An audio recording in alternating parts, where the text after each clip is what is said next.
So, what did you check out this month?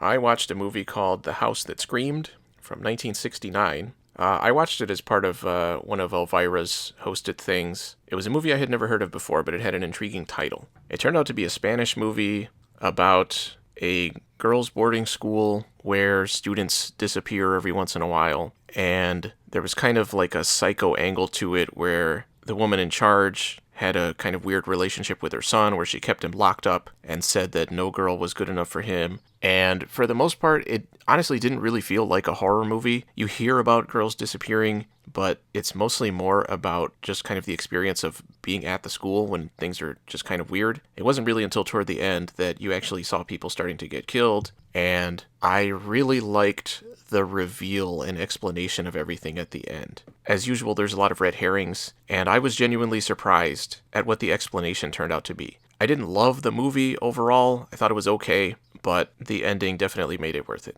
I watched the first Gamera movie from 1965, which I have of course seen before. The Gamera series basically follows the same trend as the Godzilla series, where you start out with a serious movie in black and white and then go into kind of the goofier ones where he's fighting other monsters. When I think of Gamera movies, I think of really low-budget, goofy-ass movies that are enjoyable in a bad movie kind of way. And it had been a while since I'd seen the first one. I was impressed at some of the effects and at how focused the movie is. It just goes right into Gamera showing up right at the beginning of the movie, and pretty much the entire movie is just dealing with Gamera. There is kind of a subplot with this kid that is obsessed with turtles, and he's a fucking idiot. He keeps getting into situations where he's probably gonna die. Unfortunately, he doesn't. And you have kind of the weird thing of Gamera saving him at one point, which doesn't make any sense because Gamera in the first movie is not a good guy. He's not the hero that he turns into later. He's basically trying to destroy things so that he can gain energy by consuming fire. So the kid subplot was weird. The movie would have been better without it, and I'm sure the entire series would have gone in a different direction if they hadn't stuck that in the first movie like that. And the plot to defeat Gamera, I guess, at the end is pretty goofy because they basically lure him into the head of a rocket that they then send out into space. And that's the end of the movie. When the rest of the movie is pretty serious, surprisingly serious and realistic, I guess I would say, for a movie about a giant flying turtle that has tusks and breathes fire.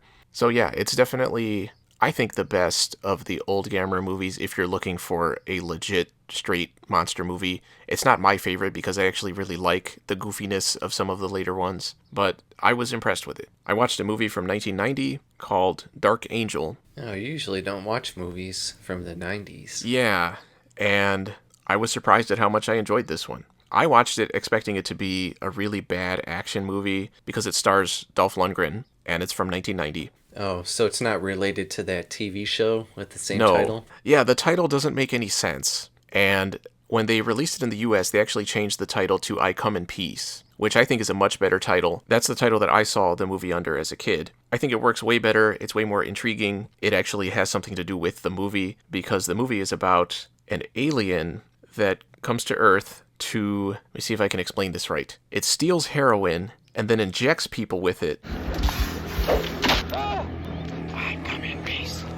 And while their brain is producing the right chemicals, it then sucks those chemicals out of their brains to then basically sell back on its own homeworld or whatever as drugs to other aliens. That's awesome. Yeah, it's really weird. I mean, that's what the movie is about, in quotation marks, but the majority of the movie, I would say the first at least 2/3, barely has any of the alien stuff in it. It's kind of in the background, and it's dealing more with Dolph Lundgren having to deal with his partner getting killed, and then now being forced to work with an FBI agent, and I don't know, they don't like each other at first. It's kind of the thing where, you know, they start out very antagonistic toward each other, but kind of grow to like each other as the movie goes on. And I really enjoyed that aspect of the movie. Their relationship was really enjoyable and entertaining. I really liked the FBI agent. It was just a really enjoyable movie. And then the alien stuff it wasn't as good, but it was still intriguing because it was a unique idea. And the aliens use these guns. There's a cop alien that's chasing this alien. And, you know, of course it parallels Dolph Lundgren trying to track down the people that killed his partner who were the ones dealing heroin and everything. And they use these guns that reminded me of the gun from Judge Dredd, where it just fires unlimited ammo, basically. Right. And the guns cause all these explosions everywhere, like huge explosions, like car exploding explosions. But they're these super automatic weapons that are firing bullets all over the place. But they'll fire a stream of like 45 bullets in like a second, and it'll cause like 2 explosions. And I wondered how the hell that was supposed to work. And of course, they never hit each other with them. So they're firing these guns everywhere, and things are exploding everywhere. But it's not doing anything because the bad guy's just running away in a straight line, and somehow the other guy's not able to hit him. So there are aspects of the movie that are really dumb. But overall, I really enjoyed it. I was really surprised because I did not expect to like it in that way. I thought it was going to be just a dumb, goofy movie, but I genuinely enjoyed it. I was also surprised that David Koepp was one of the screenwriters because he's terrible. And I have to say, this is probably the best written movie that I've seen his name on. I know people would say that things like Jurassic Park are well written or whatever. I think the movie's good because of the way it's directed and because of the book that it's based on. But his scripts are bad. He's terrible. I hate him so much. You've bitched about him before. Yes, and I will do it again, I'm sure. That's all I have to say about that one. Let's see. Oh no. And one of the weapons that the bad alien uses is it's like a CD launcher. It reminded me of the thing that Blade uses that he throws and kind of spins around and cuts people apart. But it's a CD. Well, it's not a CD, it's a disc. But it's like the exact size and shape of a CD. And it bounces around off of things, even though somehow it's able to, I don't know, stab really deep into things. Other times it just bounces off. And he's able to program it to detect people and target people. I think they say he uses the electrical signals that the body produces, and it targets those. So then later they figure out a way that they can kind of redirect it. In some ways it was cool. In other ways it was really stupid, which, I mean, sums up the movie. I would say check it out if it's something that pops up somewhere. It's not worth buying, I don't think, but if it pops up somewhere, I would say it's worth a view. I finished season 3 of Castlevania, which was, of course, good. Mm-hmm. I didn't think it was as good as the first 2 seasons, and I thought the animation in the second half definitely took a step down, which I thought was kind of weird. I thought the action scenes were subpar, but it was still good. There were some really cool ideas that I wasn't expecting. So yeah, if you haven't started this series, I would definitely recommend it. I would agree. I watched Coffy from 1973. The hell's that? That is a Pam Grier movie directed by Jack Hill, who directed Switchblade Sisters, which is one of my favorite movies. This movie featured an actor from your favorite franchise, Sid Haig, who was, of course, in those Rob Zombie movies. Do not say it's one of my favorite franchises, because that is not true. We've already established it, though. Yeah, I can make up lies, too. So in this movie, Pam Grier plays a woman whose sister is in the hospital after being addicted to drugs. So she basically becomes a vigilante and decides she's going to kill drug dealers. And when the movie started, I thought that was a cool idea. I liked how it started. It was surprisingly violent. But it kind of got a little too deep into kind of setting things up when she's trying to take down certain people, and it just went on a little too long. She kind of goes undercover for too long and gets captured and blah, blah, blah. I would say this is the epitome of the exploitation movie because there's so much nudity in this movie, and there's, it's obviously a blaxploitation movie as well. There's a little too much, but I did enjoy the violence, which I was not expecting. There were some cool effects with people getting shot. There was a cool shotgun blast to the head, which, I mean, I think it was cool more in the way it was shot than the actual effects. The effects were not impressive, but I liked the way everything was presented. So yeah, it was an enjoyable movie. It didn't blow me away or anything. And compared to Switchblade Sisters, I was kind of disappointed because it wasn't as fun. It was a little too serious, I guess, at times. It kind of slowed down a little too much, but it was okay. After that, I watched another movie featuring an actor from those Rob Zombie movies, Bill Moseley this time, who was in Crash and Burn from 1990, another 1990 movie. I watched this one because this was a Charles Band movie that I'd always heard of online as being kind of a standout among the movies that he made, as being especially good, and I can see why people would say that. It was set in the future in kind of like I guess it's like a post-apocalyptic future where you can't go outside for too long without protection because the sun's going to kill you or whatever. And it's basically this guy comes to a group of people that are kind of living in this underground TV station place, I guess. I don't know. It was a whole factory kind of place. And it turns out that there is a synthetic person among them who is killing some of them, at least. I don't want to give too much away in case anybody decides to watch it. I can see why people say it's better than a typical Charles Band movie. It definitely had a better script. It wasn't focused on the effects as much as his movies usually are, or kind of on the sci-fi ideas. It was more of a character thing, and it actually did a really good job of making it feel like a story that was taking place in a larger world. It almost felt like it was one part of a bigger franchise, but it's just this movie. And I knew there was a giant robot in it, and I was expecting that to play a much bigger part. It actually barely shows up. How giant is giant? Like Pacific Rim type robot. Okay. Maybe not quite that big. And you did get some cool David Allen stop motion, but I was expecting a lot more of that. But in a way that kind of made it stand out too, where you don't get to see a big robot rampage scene or robot fight scene. Well, seeing as how it's a Charles Band movie, that would cost probably more money than they had budgeted. Yeah, but I would think they would stick in at least one scene like that. But I mean, the robot barely functions. They barely get it working, and then it basically collapses. And that's kind of the whole scene, which, I mean, it does happen at the very end, and it is kind of how they solve the problem. That's not really a spoiler. I guess it is, but whatever. It was an okay movie. It was also shot better than a typical Charles Band movie, and this is one that he actually directed, but I think it was the script mostly that made it stand out. But there were definitely other parts where the way things are edited and the way things are shot, you say, wow, this looks like a Charles Band movie. It looks really cheap at times. And there are things that don't make any sense. And there were some really good makeup effects by Greg Canham, who worked on things like Bram Stoker's Dracula, so he's really good. And that was really surprising, too, for a Charles Band movie. From there, I went to another Charles Band robot movie called Robot Wars from 1993. This was a movie that we rented as a kid. My brother loved this movie. He would rent it over and over. I remember thinking it was really boring and never actually being able to sit through the whole thing. Watching it now as an adult, I can totally see why. You do get a lot more of the robot effects in this movie. Again, David Allen stop motion, and some of it is really cool. So it's set in the future again. It felt like it was trying to be RoboCop. Actually, the main bad guy reminded me of Ronnie Cox. He kind of looks vaguely like him and acts kind of the same way. The kind of main plot, I guess, is a conflict between different regions of the world that are kind of at odds with each other, and you have kind of this generic Asian group that turns out to be the villains, and they hijack this big robot that for no reason at all looks like a giant scorpion.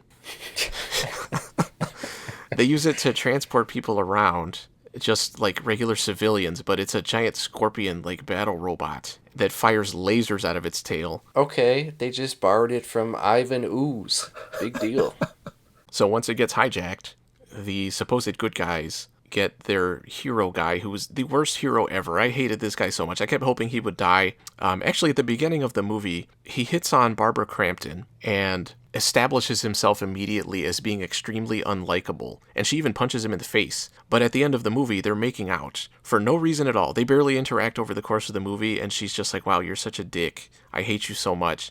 And then they like, quote, fall in love at the end of the movie. Oh, man, it was so stupid. And so, of course, he ends up piloting this humanoid robot that fights the scorpion robot. And I don't know. The effects were cool, but there is nothing else at all that this movie has to offer. The rest of the movie was absolute shit. It was directed by Albert Band, Charles Band's father, who co-directed Dr. Mordred with him, so we talked about that a little bit. Yeah, this movie was not good. I would just look up some of the stop motion, maybe the end battle or something. Also, Barbara Crampton is really bad at doing that Star Trek thing where you act like the ship is shaking around you. Yeah, this movie was dumb. Don't watch it. And it was barely over an hour long, but it felt like it was way longer. From there, I went to an even worse movie called The Phantom Empire from 1988. Yeah, I saw that. Star Wars, right? I watched this movie because it was from the 80s and the description said there were dinosaurs in it. So I was hoping there'd be some cool dinosaur effects. And I guess technically there are, but the dinosaur shots are all taken from a movie called Planet of Dinosaurs from 1977. The movie was about a group of explorers and mercenaries, including Jeffrey Combs, who was pretty funny, I guess, trying to find this hidden underground kingdom that supposedly has a bunch of jewels and stuff in it that they can, use to get rich. It was really low budget. It was really bad. It was directed by Fred Olen Ray, who's directed a bunch of low-budget genre movies of varying degrees of quality, but usually not going very high. I was surprised, given how low-budget it was, that they were able to get Jeffrey Combs, Sybil Danning, Russ Tamblyn, and Robert Quarry all in one movie. But there really is nothing to it. It felt like the kind of movie where they said, hey, we have these certain props we can use, and we can shoot at the Bronson Caves, Bronson Rock formations and stuff, which is also where Planet of Dinosaurs was shot, so it was easy for them to stick that footage in there. Hot damn. They look like giant diamonds. And it felt like they kind of said, this is what we have, let's kind of write a script around it. It was very simplistic. Part of what made it disappointing is that they tried to make it funny, which I think was the right direction to go in, but it wasn't successful. It just made it feel even stupider. So yeah, it was basically a waste of time. It was a movie I left on in the background, just waiting for the dinosaurs to show up. And of course, they were barely in it at the very end. So yeah, definitely do not watch that movie. Surprisingly, Sybil Danning did not take her clothes off, although other cave women did. So that's all I watched. I read, surprisingly probably for some of our listeners, Buffy the Vampire Slayer, The Legacy Collection Book 1, which is a collection of the original Dark Horse comics that were coming out starting during season 3. So I read them, while we were watching those episodes. They were not good. Some of them were really bad. The art was strange in that a lot of times the characters did not look like the actors at all. And at first I thought maybe that was like an agreement thing where they had to get their permission to use their likenesses. But I don't think it was, because there are times when some of them kind of look like they're supposed to, like Buffy kind of looks like Buffy sometimes, but then Willow and Cordelia look exactly the same. Oz and Xander are hard to tell apart. Sometimes Giles looks like he's the same age as everybody else. Yeah, so the art was not good. The vampires, for some reason, when they go into their vampire form, turn green and have claws and like red eyes and big teeth, and sometimes they have wings, and none of that was ever explained. And it's basically a bunch of standalone stories. There's no real running threads or anything. And it felt like a bunch of rejected ideas for standalone episodes. And I mean, some of those standalone episodes were already really bad, so you can imagine how bad the comics were if they feel like rejected ones. Yeah. There are times when the dialogue tries to be witty, which, just like the show, a lot of times it fails. I don't know. It was really weird because it mostly just felt pointless. They weren't terrible in the way that most 90s comics were. And I mean, this is the tail end of the 90s. Even the art wasn't as bad as some 90s art, but I mean, it just felt like the kind of generic, it felt like the kind of comics you would get where, you'd buy like a kid's pizza at Pizza Hut and they'd give you like this free little mini comic or something like that. Yeah. That's the kind of story and art that you were getting in these comics. Oh boy. And I think some of them actually were free, like throwaway things like that. And it was really weird that the collection ended in the middle of a story. There was a story that they released in 6 parts where it was usually 1 page at a time. And they put the first 3 pages in this first volume, but you have to buy volume 2 to get the end of the story. And that was actually the best story in the book. So I guess I can see why they did that, to make you want to buy volume 2. But it was really stupid. I was really confused. I thought maybe they just never finished that story and just released the first 3 parts, but then I looked it up and no. So yeah, that was a really dumb decision. Also, they don't include the covers, which makes no sense. I read some reviews online, and it seems like even fans kind of say they're not great and they feel pretty pointless. And there was even weird things like Sunnydale changing to Sunnyvale at times, but then going back to Sunnydale. Yeah, it was not good. And that was everything I checked out this month. I played some more No Man's Sky, which I've been playing a lot of. That is one of those games that you could play forever, so I'm not going to keep talking about that. And I did play some Castlevania, some of the original Castlevania, which is really hard.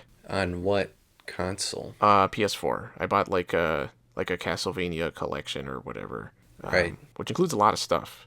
Yeah. And I remember playing this game back when I was a kid. This was one of the few games we had on our old computer back in the day that we only used for playing games and would only turn on like once every couple weeks. So you had Castlevania on PC? Yeah. Interesting. And, I mean, I remember thinking it was awesome as a kid because there were all these monsters and stuff. I can't believe I got as far as I did, because I don't know how far I got, but I had to have gotten pretty far as a kid. Well, I think part of that is when you're a kid, your choices are limited. So even games, Castlevania is good, but even games that were not good, you play the hell out of because you don't have a lot of choices. That's and true. Back then, we didn't have all these collections of things. Yeah, and it was a lot harder to just stream a random movie because we didn't have streaming. And going outside, sometimes it was too hot or there were giant ants or whatever. So it was like, I'm not going out there. Yeah, there are a lot of times when I dig out an old game and look at the high scores or whatever, and I say, I'm an adult now, and I can't even get close. Yeah. Yeah, I think it's also, as a kid, it's a lot of times it's easier to... You don't pay attention to how much time it's taking you to do something. You just kind of it's easier to get into the zone of something and just keep doing it. Yeah. And I'm sure that was the case with Castlevania. Because now, I'm trying to play a game and I got debt collectors and stuff just bothering me all the time. Yeah. The IRS. Go away. No, they're not going to sponsor our videos anymore. The IRS. This video was sponsored by the IRS. Don't forget to pay your taxes. So what did you check out this month? I watched 300, which I have never seen before. Really? Really. I've seen all the parodies of 300 and everything, and I guess I assumed they were mocking it, being very sensationalized and goofy, but the actual movie is that. Yeah? You didn't like it? I mean, I guess it's been a long time since I've seen it. The movie is a parody of itself. I find it wild that so many people back in the day were telling me that this was the coolest movie and I just had to watch it.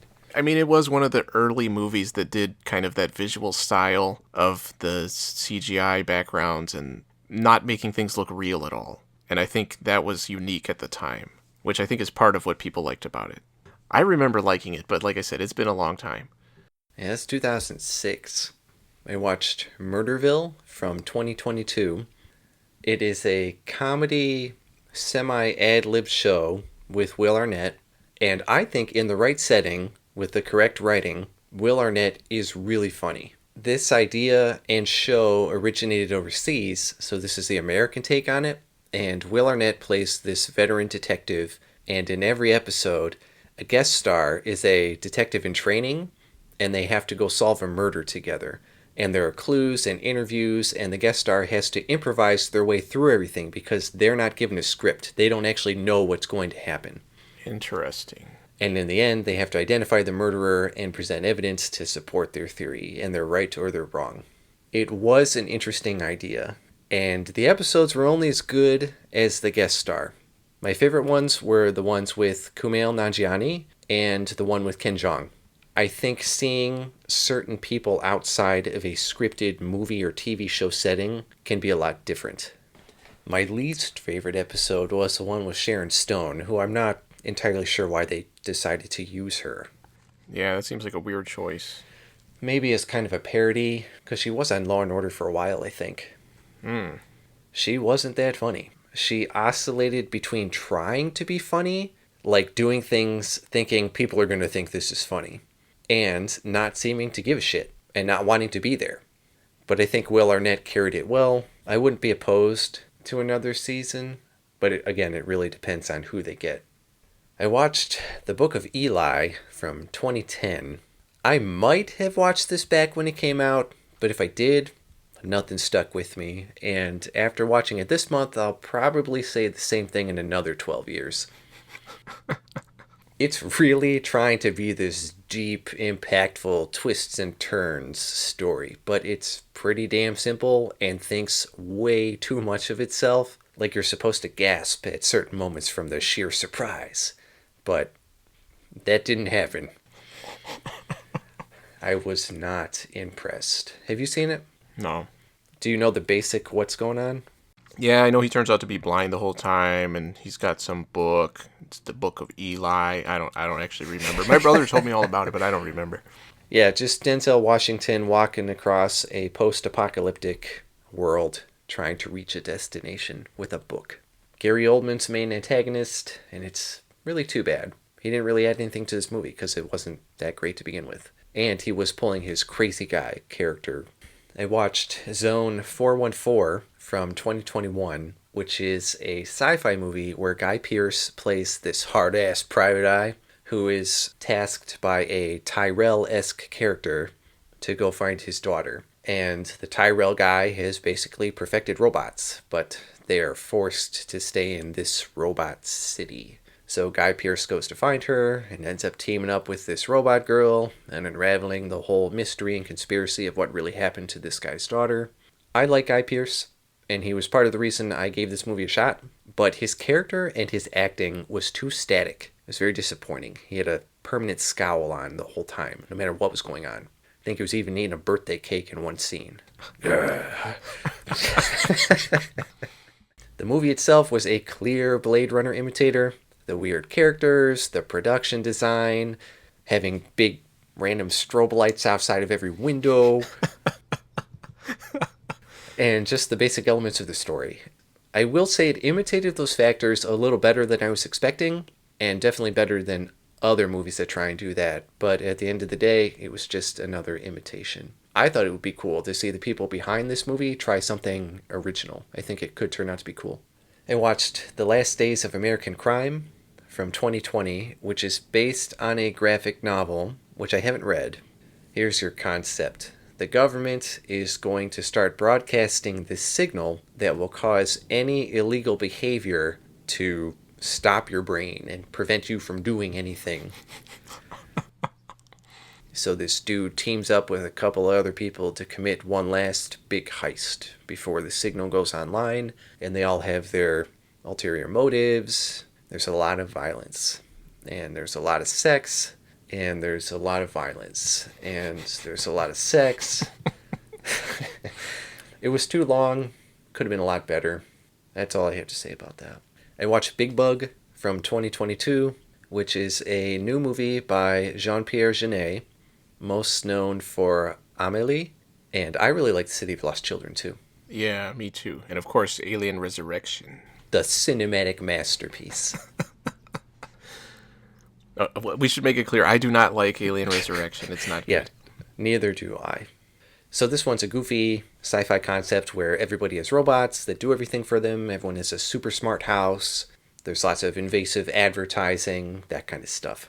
And an AI goes haywire, so this group of people are trapped in a house and have to find a way to get out with the help of the owner's less modern robots while trying to not get destroyed by this AI that is meant to enforce law and order. Like most of Genet's movies, it's artsy, it's cartoonishly whimsical, definitely not realistic, but it's clear that it's not trying to be.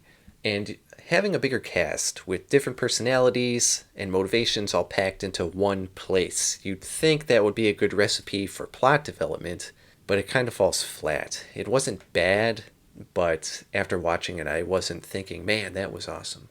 I watched Texas Chainsaw Massacre from 2022, which immediately jumped on the bandwagon of let's continue the original story, but it's decades later.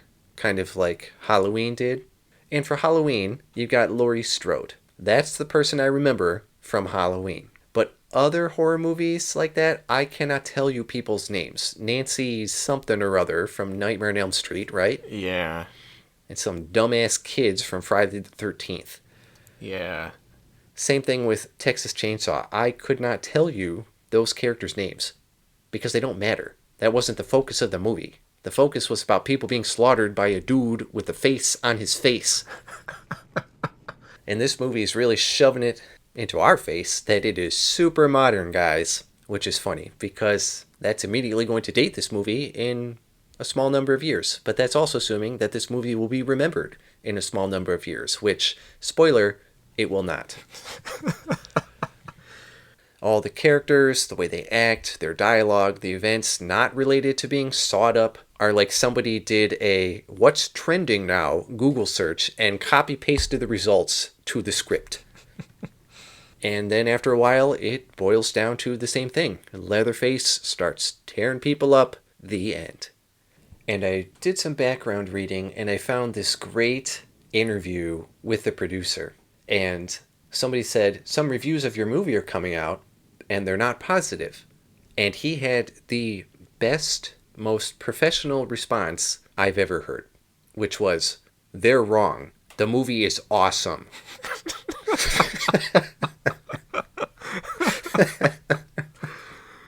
I watched Goku Midnight Eye from 1989, which is one of them fancy new Japan cartoons. Is that the one that has the Metal Gear Solid looking font? Yeah, I think so.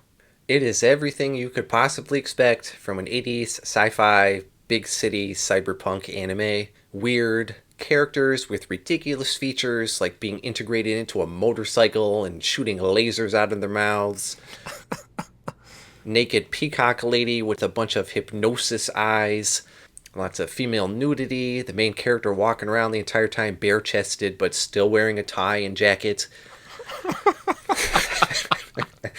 Mad Max biker gangs, psychic guys who can scream and destroy city blocks, etc. With no explanation for any of it. I only had access to the dubbed version, and of course the main character is voiced by Steve Bloom. And in the beginning, he's supposedly killed by the main bad guy. But he's saved by an unknown figure and given a replacement eye that can access every database and computer on the planet. Which means it can pretty much do anything, since the whole world is electronic, because it's the future. He's also given a power pole type thing, so he uses that for fighting. It was exactly what I expected, and full of all the weird stuff from this era. It was definitely entertaining, and mostly brought up in conversation just to talk about some of the weird stuff. I watched The Cheap Detective from 1978, which was another parody movie on film noir detective movies, where Peter Falk is a detective trying to solve a mystery with goofy characters and whatnot. And after watching it, I still like The Naked Gun the best out of these types of movies. I think what happens in a lot of them, including The Cheap Detective, is the writers have some jokes, but it's not enough to fill up a whole movie. Mm-hmm. So there end up being a lot of dead spots, or they try and drag jokes out for way too long. And it's even worse when the joke isn't funny to begin with. And you've got some funny people in this movie too. The lack of good writing the whole way through is what does this one in. And it's very amusing looking at some reviews because people seem to be under the impression that people don't like this movie because it went over their head. But the movie can't support itself the whole time. That's the problem with it. If I found myself laughing at every single one of these jokes like I had never seen anything funnier, there would be something wrong. I watched Delirious from 1991, which was a John Candy movie where he is a soap opera writer and he gets knocked out and wakes up inside of one of his soap operas. I know that sounds really lame, and it is. And he still has the ability to write what he wants to happen while he's inside the show. I like John Candy, but I think he has a long string of movies that just aren't that good. There's not enough to this movie. Things drag on for way too long. It takes too long for things to happen. Maybe if it was shorter or the plot was written a little more intelligently. For example, when he wakes up in the soap, it's clear what's happened. And he has this what's going on here moment, which is fine. But he keeps having that moment for 25, 30 minutes. It's like, come on, what's next? Let's go. I watched Walk Hard, the Dewey Cox story from 2007, which is that John C. Reilly parody biopic. I think John C. Reilly has had an interesting acting career, because now I think of him in mostly comedic roles, but he definitely did not start that way. And even now, he still does more independent stuff. Yeah, I feel like for me it's the opposite way, or maybe I just became aware of him from the comedy stuff and then saw him as a more serious actor later. This movie was written by Judd Apatow, and the guy who wrote Bad Teacher and both of those new Jumanji movies. So I didn't really have high hopes, but it wasn't actually that bad, and I was really surprised at how good the songs were.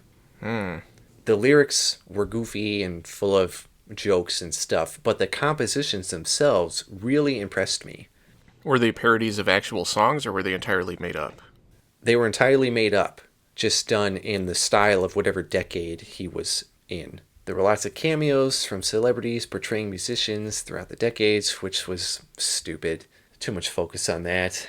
But I didn't hate the movie, which I definitely cannot say for other Judd Apatow movies. I watched Jungle from 2017, and I went in based on just the thumbnail and seeing Daniel Radcliffe was in it. And I thought it was going to turn out to be something like The Ruins, where with a bunch of supernatural stuff and whatever. But it was actually a real-life story of this guy who ended up stuck in the Amazon rainforest. But I kept watching even after I figured that out. That actually sounds like it could be interesting.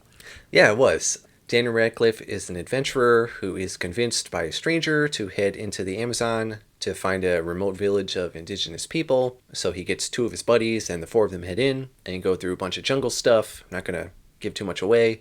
Before eventually Daniel Radcliffe ends up alone and lost and has to try and survive as long as he can. And the fact that it was an actual story of something that actually happened to a person made it work more for me, I think. It was definitely better than I expected, especially because, again, I was waiting for some supernatural jungle shit to happen. I'd say it was worth watching, and definitely before you watch the sequel, Jungle to Jungle.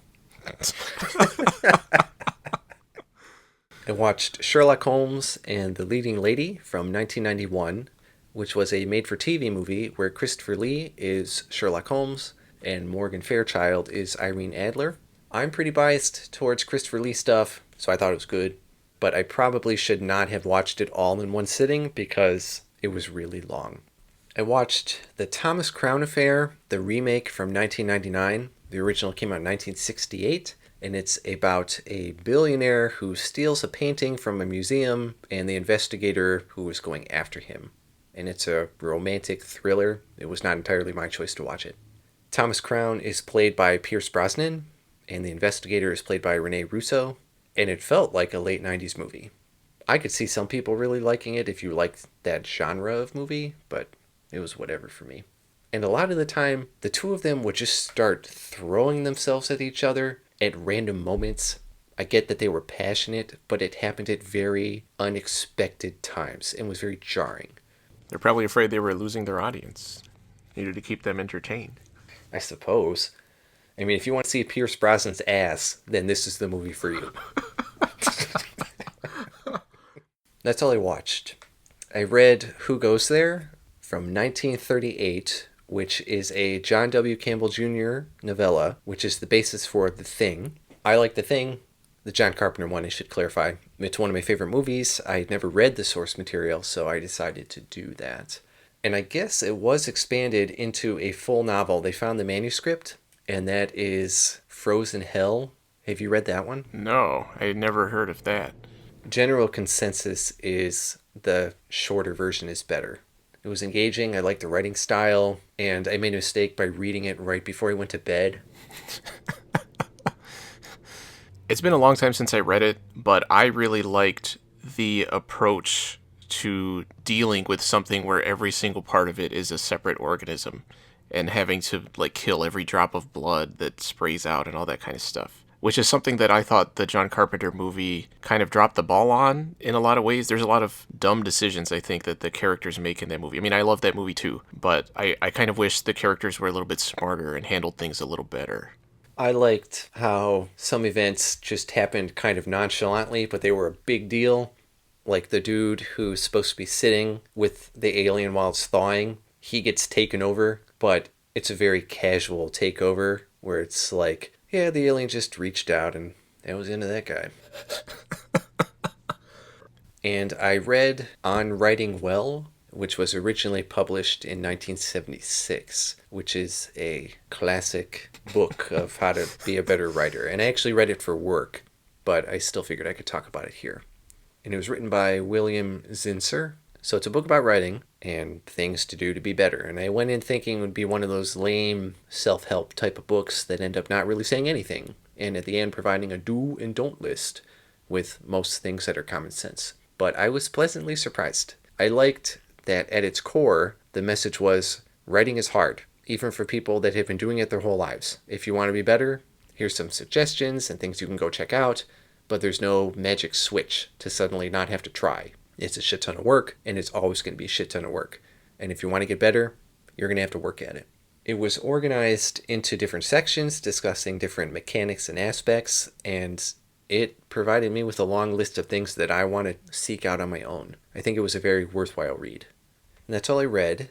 I played through Metroid Prime from 2002 and was so surprised at how well that game has held up. For being a game from 2002, I guess I was expecting visually the game would look really dated with low resolution textures and a lot of recycled assets, you know? Mm-hmm. But I was pleasantly surprised. I think Retro's attention to detail really paid off, and the transition to 3D for this series worked. Mainly because they kept it focused on exploration, because that's what Metroid is about, instead of just making it a straight, it's a first-person shooter that's Metroid. Turned out really well, especially for having that single-stick control scheme. Yeah, how did that work? You use the one stick to move and turn. How do you look up and down? You hold down one of the shoulder buttons and then tilt. So you can't look up and down while moving? No. But I played it on the GameCube with the standard controller, and it was re-released on the Wii in the Metroid Prime trilogy, where you can use the remote, and you can look all over the place while you're doing stuff. But I don't have $1 million, so I did not buy the Metroid Prime trilogy. I don't know how I'd feel about using that remote. I want to play through the second and third one, because I know the third one, by default, uses the remote, because it came out on the Wii. I played Space Moth Lunar Edition from 2021, which is a overhaul of the original game from 2016 by 1cc Games, and it's an independent shmup that is cool. I liked it. I like a good shmup. I like the mechanics of it. I like the gameplay options. I think the visuals really work. And it wasn't super long. I think you just like saying shmup. Possibly. I personally hate that term. You like Bullet Hill? Shoot 'em up? I would say vertically scrolling spaceship flying thing. And I played through Ocarina of Time from 1998. And it has been a long time since I played that game all the way through. It's always on the best of all time lists, and I was curious if it still held up. I played Super Mario 64 and Star Fox 64 over the past couple months, and those definitely held up. This one, not as much. And don't get me wrong, it is a good game. And the transition to 3D for this series was a good one, but there were some aspects that did not age very well. Some of the dungeons in particular had a little too much unintended maze behavior going on, and there were a few other things, but they were small complaints. And I think if you play this game a lot, then you know this game inside and out. And coming at it from a perspective of not already knowing everything, at times I did get a little annoyed. And that's all I checked out this month. So this was our February discussion, but I imagine this video probably won't be released until July. We're pretty far behind on these. But we're putting out other stuff. So quit complaining.